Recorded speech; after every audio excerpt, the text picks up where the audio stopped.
네, 정용실의 뉴스 브런치 듣고 계신 지금 시각 10시 33분 향해 가고 있습니다. 시인의 시선으로 뉴스와 세상을 좀 들여다보죠. 시시한가 오늘도 방수진 시인 자리해 주셨어요. 어서 오세요. 네, 올림픽과 함께 다시 돌아왔습니다. 방수진입니다. 오늘은 어떤 뉴스 갖고 오셨어요? 네, 그 소비 관련 키워드 가운데 그 가성비하고 가심비라고 하는 게 있는데 혹시 들어보셨는지 많이 모르겠어요. 들어봤죠. 가성비는 뭐 많이들 얘기하시는 거고 네. 최근에 가심비라는 얘기를 가끔 하시더라고요. 그럼요. 그 가성비하고 가심비라는 게 있는데 이제 가성비는 우리가 알고 있는 대로 그 가격에 가격 비해서 대비. 성능이 굉장히 좋다. 그리고 가심비라는 것은 이제 마음 심자를 써서 가격에 비해서 마음의 만족이 굉장히 크다라고 해서 이제 나온 말인데요. 예. 그 코로나19로 인해서 다들 힘든 시기니까 사실 이 가성비를 추구하는 사람들도 많지만 그에 비해서 좀 마음 놓고 즐기지 못하는 분위기를 해소하기 위해서 가심비 소비를 하는 사람들이 많이 늘어나고 있다고 합니다. 예. 예, 맛집이나 비싼 음식점에 다녀온 사진들을 좀 SNS에 올리기도 하고요. 예. 특히 이제 저희가 주목해야 될 부분이 명품 매장의 세일이나 한정 상품의 판매를 기다리면서 새벽부터 줄을 서고 문을 열자마자 질주하는 이른바 오픈런을 하는 사람들이 많다고 하는데요. 지금 몇 주째 강화된 사회적 거리두기가 유지되고 있는데 이 상황에서도 오픈런 하려는 인파들로 명품 매장이 붐비는 일이 적지 않다고 합니다. 대단하시네요. 이 오픈런을 해서라도 명품 가방과 고가의 시계를 손에 넣고자 하는 거죠. 사실 뭐 이거 어디까지나 개인의 자유라고 볼 수 있겠는데요. 그렇죠. 하지만 이런 소비 행태가 온전히 자신을 위해서 쓰는 것인지 아니면 남들이 하니까 그냥 따라하기 식으로 하는 것인지 좀 무리하는 것은 아닌지라는 생각이 들어요. 왜냐하면 소비자들의 이런 심리를 가장 잘 이용하는 것이 어쩌면 기업이기 때문인 거죠. 그래서 오히려 이제 이런 오픈런 같은 것들의 SNS를 보면서 오히려 좀 상대적 박탈감 같은 그렇죠. 것들을 예. 느끼시는 분들도 굉장히 많다고 합니다. 네, 너무 힘든 상황이기 때문에. 네네네. 근데 정말 뭐 새벽부터 줄 서고 무리해서 이렇게 하는 분들은 어떤 심리일까? 저는 도리어 물어보고 싶고 이 심리 가운데 정말 그게 너무 소중한 건가? 뭐 이해가 되기도 하면서 또 안 되는 면이 저한테는 있어서요. 네, 사실 저는 좀 설명을 해주세요. 이러한 현상이 사실 좀 우리 Z세대, 예. 요즘 말하는 요즘 세대들의 어떤 투자 열풍의 또 일환이 아닌가. 이게 투자예요? 왜냐하면은 사실상 이렇게 명품이나 이런 것들을 사서 네. 나중에는 이것들을 다시 이제 리셀을 하거나 아니면 이걸 되파는 그렇게 하기 위해서 어느 정도 가치를 소유하기 위해서 이 오픈런을 하는 분들이 많기 때문인 거죠. 사실상 뭐 저희가 요즘에 말하는 암호화폐, 뭐 예. 비트코인 아니면 뭐 NFT 저희가 다룬 주제죠. 예. 이런 것들 등의 어떤 현물 투자 열풍처럼 요것들이 이제 Z세대의 어떤 시대적 현상이 아닐까라는 생각도 해보고요. 요즘 세대들이 사실 이런 불확실한 미래에 대해서 불안감이 그만큼 급증했다라는 그렇죠. 반증이 아닐까. 예. 그러니까 좀 명품을 얻기 위해서 좀 과도한 어떤 소비를 하는 것 나쁘다고는 볼 수 없지만 그것이 심화되면 흔히 말하는 한탕주의 같은 것들이 일환이 되지 않을까. 좀 우려의 생각도 드는 것이 사실입니다. 아니 그러면은 직접 지금 방수진 씨는 이런 경험이 있으세요? 비슷한 경험이라도 있으세요? 왜 네, 웃으세요? 근데 저는 사실 예. 왜냐하면 오픈런이라도 할 수 있는 사람이었으면 좋겠다라는 생각이 듭니다. 왜냐하면 그건 뭐예요? 기본 금액이 어느 정도 제 수중에 있어야 명품도 오픈런을 하는 것인데 네. 저는 사실 그만한 지금 수중에 돈이 없기 때문에 이런 오픈런은 제 꿈에도 생각할 수 없고요. 대신 맛집 방문을 위해서 이렇게 좀 줄을 오래 서본 경험은 있습니다. 맛있는 집은 가면 좀 서야 되죠. 서야 되는 거죠. 네. 근데 많이 설 때는 뭐 2시간, 4시간 뭐 이렇게 설 때도 얼마나 있는데 서보셨어요, 본인은? 저는 사실 이름 걸어놓고 한 4시간 정도까지 다른 데서 놀다가 온 경우도 이름을 있어요. 걸어놓고 4시간? 네. 거의 와. 뭐 그 정도의 장사진을 치는 그런 집도 한번 가본 적이 있는데 이야. 제가 근데 순간적으로 그런 생각이 들더라고요. 네. 제가 이 시간과 정력을 이렇게 소비해서라도 얻고 싶은 것이 정말 밥 한 그릇인지 아니면 또 다른 무엇인지에 대한 어떤 생각이 들더라고요. 질문이 들으셨군요. 질문이 들었어요. 네.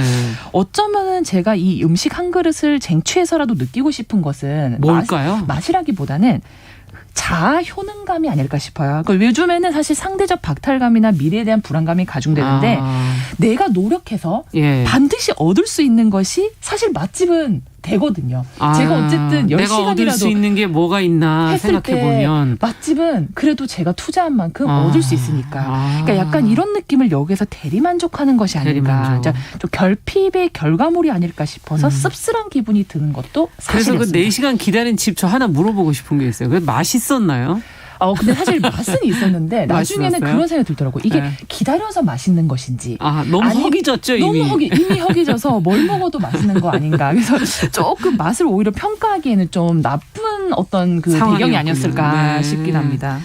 자, 어쨌든 마음을 뭔가 위로받고 싶은 거 아니었겠는가, 자아의 효능감을 획득하고 싶은 거 아니겠는가 이렇게 지금 분석을 해주셨는데, 이 마음 심자라는 게 과연 누구를 향하는 건가, 내 자신을 향하는 건가, 아니면 다른 사람한테 사실 효능감을 보여주려고 그러는 건가, 저는 이 질문을 또 안 할 수가 없을 것 같아요. 맞습니다. 사실 둘 다일 것 같은데요. 네. 저는 우선은 제 자신을 먼저 돌아봐야 된다고 생각합니다. 네, 오픈런은 사실 저 입장에서는 이해는 잘 할 수 없지만 가심비 자체를 쫓는 사람들의 심리는 어느 정도 이해할 수 있을 것만 같습니다.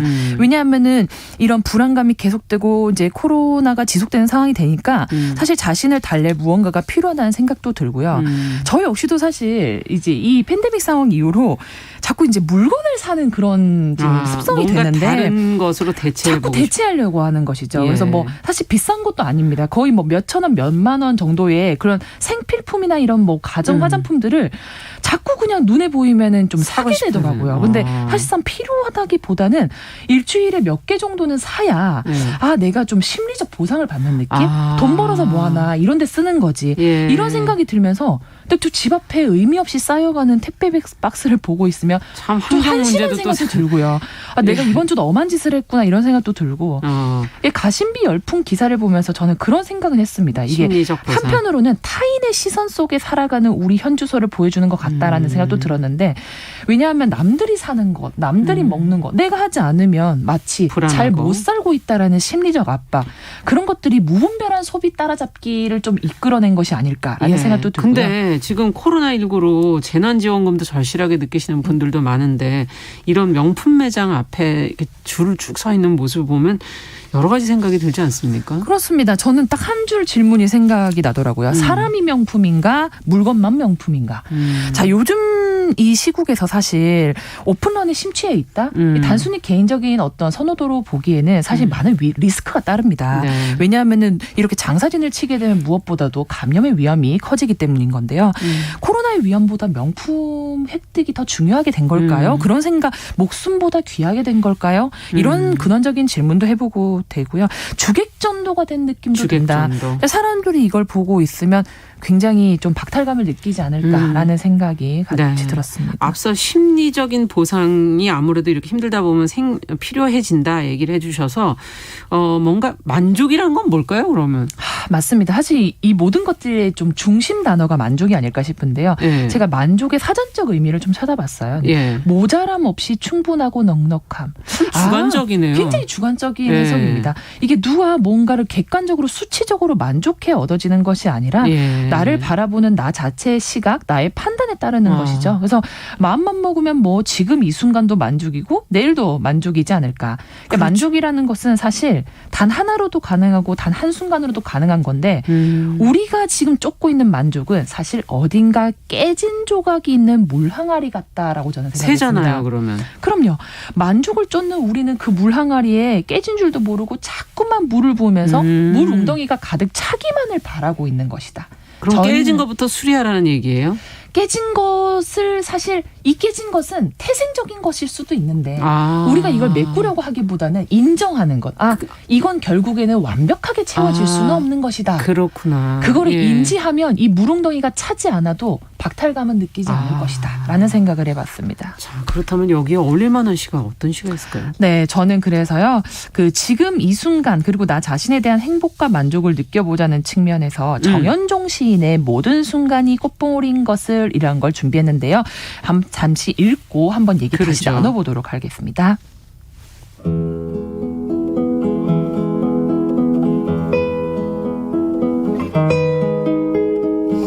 모든 순간이 꽃봉오리인 것을 정현종. 나는 가끔 후회한다. 그때 그 일이 노다지였을지도 모르는데, 그때 그 사람이, 그때 그 물건이 노다지였을지도 모르는데, 밤벙어리처럼 귀머거리처럼 보내지는 않았는가? 우두커니처럼 더 열심히 그 순간을 사랑할 것을, 모든 순간이 다 꽃봉오리인 것을. 야, 갑자기 뜨끔하게 만드는 시인데 굉장히 뜨끔하죠. 저도 이 시를 보면서 야, 정말 내가 그랬구나. 살다 보면 참 만족을 모르고 그러네요. 저가 끊임없이 새롭고 다른 무엇인가를 쫓고 사는 우리 모습을 발견할 수 제일 있는데, 뜨끔한 부분이 어디냐면 그때 그 사람이, 그때 그 물건이 노다지였을지도 모르는. 그럼요. 다 지나간 거 지금 뭐 어떻게 하겠어요. 미련 되돌릴 남고 수도 없고. 집착하고, 네, 그런 예. 것들이 저희가 끊임없이 만족을 추구하는 저희 모습인데, 음. 오늘 말씀 나눈 이런 오픈런 가심비 열풍 현상도 어쩌면 다른 자기 부족한 무엇인가를 맞아요. 끊임없이 다른 요소로 채우고자 하는, 결국 뭐 안 채워지죠 뭐. 깨진 물항아리에 계속 물 붓는 행인데, 내가 부족한 건데. 그럼요. 정작 예. 근데 그러면서 우리 모든 순간의 꽃봉오리를 우리는 보지 못하고 놓쳐버렸을 수도 있다. 네, 생각해보게 하는 그런 19절이었던 네. 것 같습니다. 방수진 시인과 함께한 시시한가. 오늘은 가심비 소비 오픈런에 대해서 같이 한번 생각해봤습니다. 만족하는 하루가 되셨으면 좋겠네요. 감사합니다. 감사합니다.